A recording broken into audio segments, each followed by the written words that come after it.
Yo, over the past 2 years, I've been attending the Anza Community College here in Cupertino, California. And today I wanted to make a video that I wish I had before starting the film TV production major here. Obviously, I just finished taking production courses here, so I don't know how my skills really translate to our true working environment. So just keep that in mind. This is coming from a person who just graduated, not from, a working professional. And I'm not going to be talking about any of the gen ed classes or anything like that. This is specific to the film and TV production major here. With that in mind, I thought there wasn't a better place to film a video about De Anza than at De Anza itself. So let's get started. The first thing I want to talk about is kind of how the school works. So this school is on the quarter system. So there's 3 12-week quarters throughout the year and then 1 6-week quarter during the summer. And obviously this is a community college, so you don't need any kind of application really to attend. You can just kind of sign up for classes and enroll. To complete all my requirements, it took me 7 quarters. One of those quarters was a summer quarter, and I was taking usually around 16 to 18 units per quarter, and that's higher than the 12 unit minimum that you have to reach to be declared as a full-time student here. And there are 2 types of classifications for classes that I like to think of in the film department. There is production classes and there is non-production classes. So production classes, you learn stuff about how to shoot or how to direct or whatever, and then you actually have to spend time outside of class planning, producing, shooting, and editing, and really actually finishing a project all outside of class. Then there's non-production classes. This includes like the history classes and the more theory classes, but this also includes things like editing and other classes that actually have a lot of practical use. Now I'll go ahead and rank all the film classes I took here at De Anza, and I'll try and go through as fast as I can. If you want to hear more about some of these classes, I'll go a little more in depth into some of my thoughts after the ranking. And this is all just based on how much fun I had in the class, how much I learned, and how worthwhile the class really was. Alright, I got the tier list pulled up here. Along the bottom, I have all the film classes that I took while I was at De Anza. And the first one is History of Cinema, 1950s to Present. This was an online course that I took. It was not super interesting. There were a few interesting movies. The work didn't seem super meaningful, so I'm gonna put it at a C. Next one, Screenwriting Fundamentals. I'm not a writer at all, so not really my thing. It basically just forces you to write a part of, or like the opening to your own feature, which could be cool for some people. It did force me to write, did learn a lot. I would put that probably still below History of Cinema. Intro to Cinematic Arts. This is like the first class you take. It's like the introductory course. This one was online as well. I would put this probably in the B. It was okay. Intro to Electronic Media. Another online class. This one just kind of felt dragged out. I thought the topics are cool, but it was just kind of like a dragged out class, which made it a little painful to get through. So I'll put that in B. Beginning video production. This is the beginning video production, so everyone takes it. I did this one over the summer, so this was during a 6-week course with a teacher that doesn't teach during the regular school year, so my experience was kind of different than most people. So in my class, I got to work with the same group throughout the whole thing, and I really, really enjoyed that. Yeah, me and my group had a great time together in that class.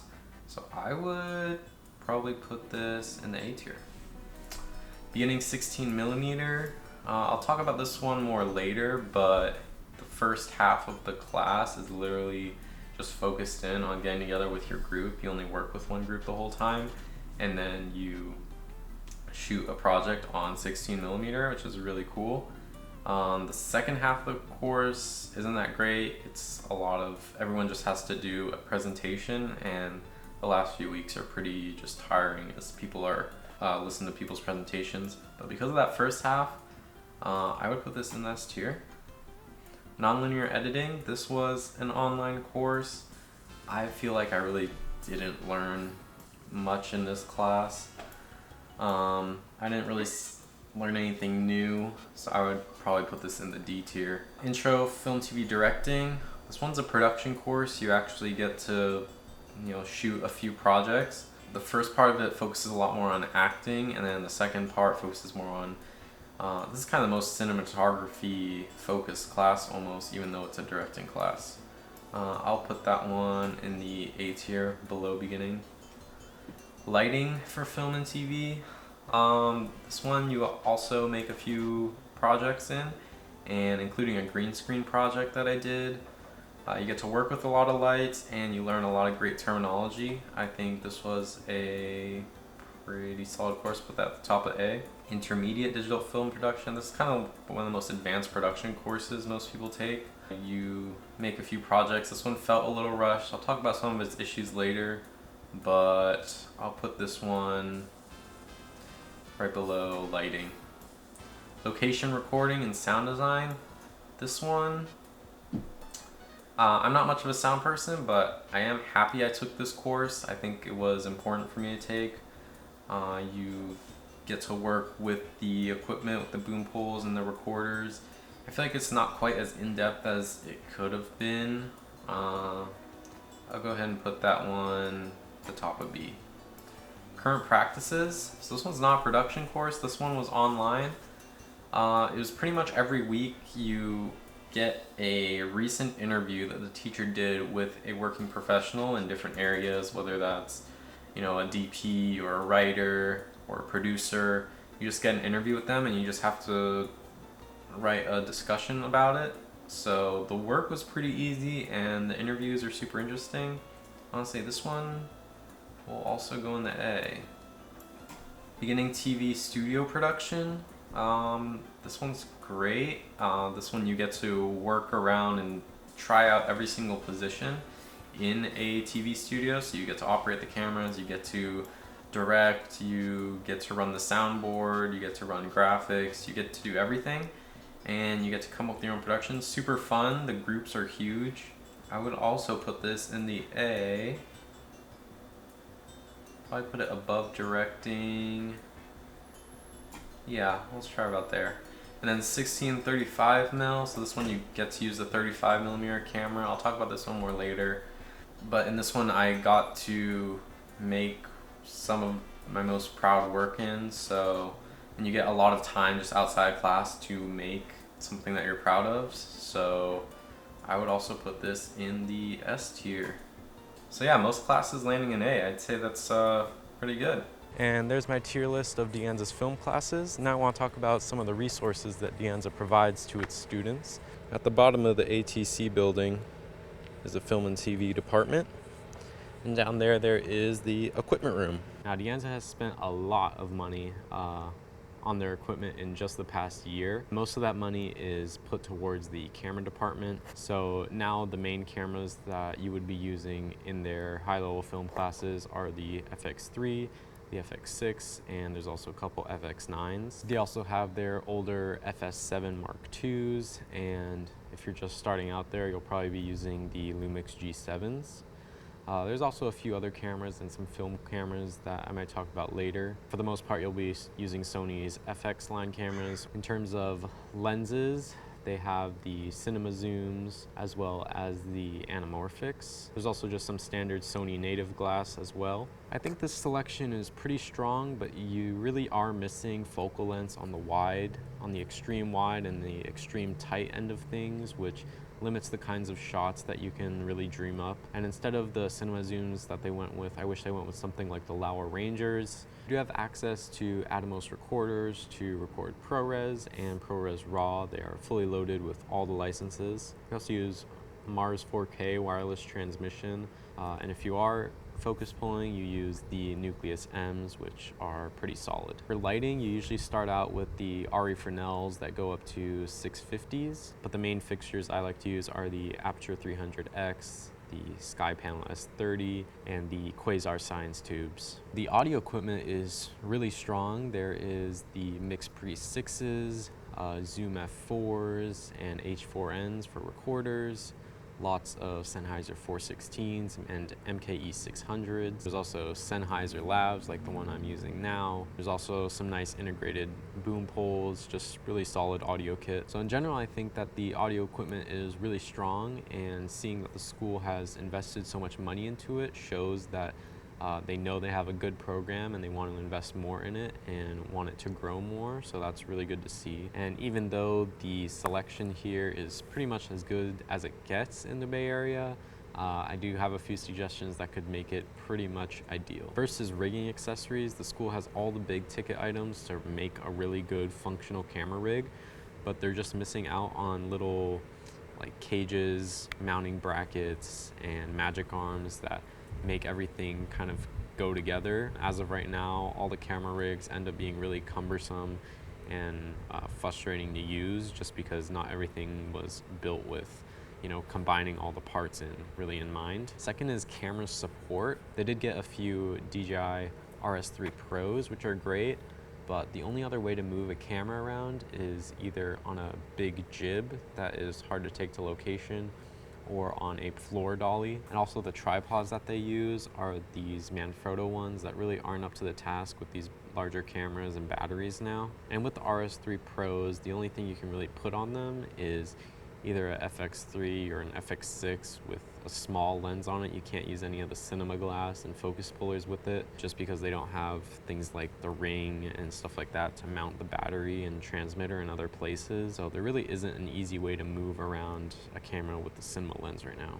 I think a couple Dana dollies would do really, really well because they're small enough to bring to location. As for lighting, I think they do need to invest in some higher powered LED fixtures. Some 600s and some 1200s would be great, along with maybe like some kind of light mats, stuff like that.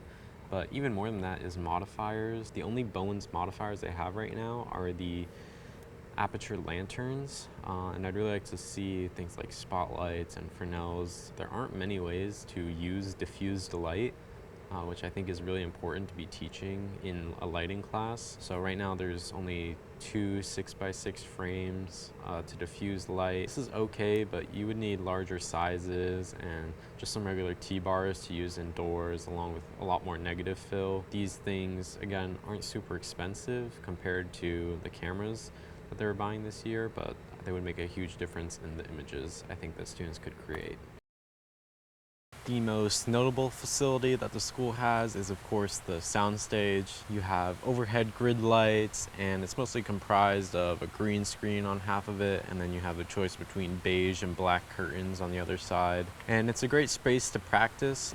It's maybe not the most practical to actually shoot in because most of it is just green screen, and you of course have access to pretty much all the equipment when you're there. It's also finished with a full set of 3 studio TV cameras, and all that's connected to the full TV studio upstairs that can run graphics, and it has a proper switcher and proper soundboard. And I've never used it, so I can't say much about it, but there is a Foley studio and editing bays with paid software on it, as well as a screenwriting room. So depending on what you do, there is a good amount of facilities and resources at De Anza for you.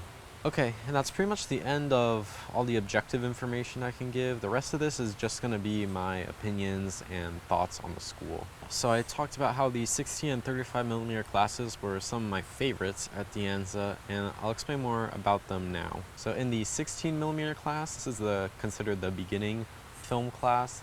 You learn about how to use multiple cameras like the Bolex and the RESRs and the Bell & Howells. You learn about how to use all these cameras, you learn about film. And in the 35mm class, you work with a small group to make a short using the 35mm camera. Learning about film and everything is really cool, but none of that is why they're my favorite classes. They're my favorite because they're the only classes where you get to spend the entire quarter on one project, and you really get to make something that's high quality and that you're proud of. So in the 16mm class, obviously we need a lot of time to develop the film and scan it before we can edit it. The first half of the quarter is dedicated just to you working with your group and creating and planning the shoot.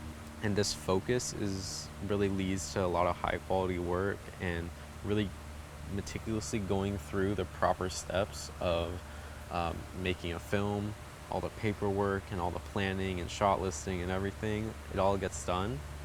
In a lot of these other classes, you have to do so many projects and you only have a week or two to do them that you don't really get time to go through all the steps and make something high quality that you really planned out. So in the 35mm class, when you're not doing the in-class project, you get the entire quarter to work on one large project that you can choose to direct, or you can crew on a few people's projects. And again, just giving you the time and the resources, because you get to use all the equipment, giving you all that leads to really, really high quality work. And that's where I've made the best work, and that's where I'm the most proud of and the most proud showing off that work. And I think just focusing on quality instead of quantity should really be the ethos moving forward for a lot of these classes. And to be clear, I think it's fine to do a lot of projects, but maybe not in the advanced classes like the intermediate class. I think the beginning class should definitely have a lot of projects just to get you going through the process. The next thing I wanted to talk about was my experience working with other people. At this school, anyone can really enroll, so you meet a ton of different people than I think you would at a typical film school. This has pros and cons. So the con is a lot of these people aren't serious, they don't want to make it their career, and they might not have quite the same drive that other people do, so it creates kind of this disparity in groups where some people really want to make something powerful and other people just kind of want to coast through the classes. But I think there's also a really good side to it where obviously there's this huge diversity of people, and I feel like I'm working with a lot of people that I would have never really had the opportunity to. And if you start taking classes here, at least for me, I found the classes to be pretty easy, especially the film classes compared to my GEs are very easy. And so I think that means that you have to have it within yourself to want to do more, because the school really doesn't force you. I think it's really easy to coast, and I think that doesn't really help with the disparity with people's commitment levels. So just know if you come here, you have to be able to push yourself in order to create high quality work. The school will not force you to make a nice portfolio for yourself coming out. It's kind of up to you if you want to make something good. Now, one place where I can say that my skills have transferred into the working world is from the TV class. As you may or may not know, I've been working at Stanford University as a camera operator. And over there, it operates a lot like a broadcast, since we do a lot of live streams and multicam live streams. So I can say that a lot of the things that I learned in the TV class have translated to my Stanford job, and I found it really helpful. Things like knowing the whole process of a live production, taking directions from a director, and knowing a little bit of how a switcher works, and getting to use the broadcast cameras and learning some of the broadcast specific language was really, really helpful for me, and being able to pick up a camera and know how to use it and know how to communicate with my other crew members. So for the TV production class, I can definitely say that that has translated into the real world really, really well for me. Okay, so who do I think De Anza is for then?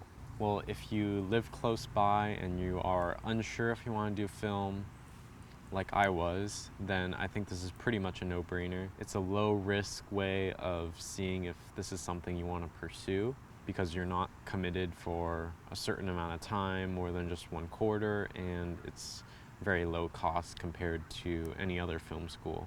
And if you already have built a career and you're looking to pivot into film, I think it's also a great option because of its low risk and low cost. You also don't have to take on a ton of classes, so you can really just partition off a little bit of your time to going to school while you still work. I know a few people in my class who've done that, and I think this is a great opportunity for them. And I've talked to a few international students, and honestly, I'm not sure if it's really worth it.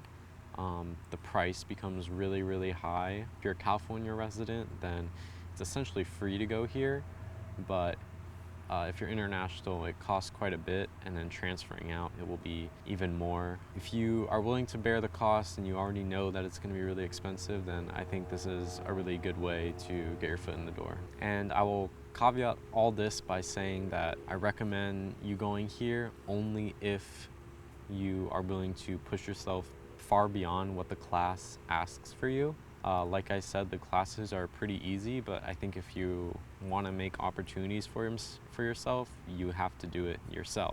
Yeah, that's pretty much all my thoughts for De Anza. I think you can tell that I really enjoyed my time here, and I learned a lot, and I'm really excited for what comes next after this. And welcome to the start of my next chapter. I'm now on the campus of UCSB.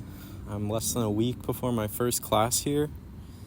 And thinking back on my time at De Anza, I can pretty confidently say that it was definitely the right choice for me at the time. I got to meet some great people and experience what the Bay Area film community is all about. I was also able to build up my confidence on set and just figure out where I fit in the world of production. And now I've come out to SoCal knowing quite literally no one. I'm starting out fresh.